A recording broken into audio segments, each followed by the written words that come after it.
Chilling tales for dark nights.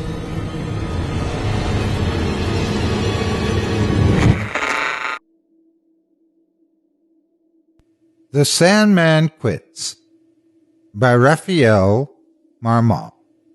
Narrated by Otis Jiry.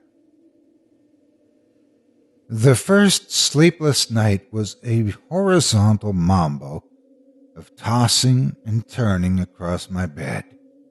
My head ached.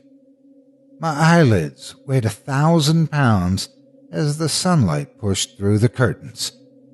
After slogging through my morning routine, the commute to work was an exercise in futility. Every few miles, there was an accident on the side of the road. Police, ambulances, and tow trucks flew past the standstill traffic. From fender benders to multi-car pileups, the roads were a disaster. Amidst the traffic on the roadways, I struggled with lightheadedness as I inched forward for miles in a feeble attempt to make it into work. It was a miracle that I was only 2 hours late. The majority of my coworkers hadn't made it in. Those that did show up did so with ragged faces, slumped shoulders, and purple bags under their eyes. Staring into our computer screens all day was a misery. I was exhausted and could have fallen asleep, but I didn't. No one else did either. While waiting in line for coffee, the conversations I overheard were all about how no one slept a wink that night. No one would for the next 7 days. The constant irritability, the chronic fatigue, and the hellish burning in my eyes were a minor inconvenience compared to the malaise, the pounding headaches, and the tremors in my hands. After the third day, without so much as a microsecond of a cat nap, my cognitive functions began to break down. Out of the corner of my eyes, there was a white haze floating. When I turned, it wouldn't be there anymore. It would be just out of my vision again. The ceiling fan in my bedroom spoke. I could hear it talking with unintelligible words. In a rage that left me even more exhausted, I ripped it down from the ceiling and threw it into the trash.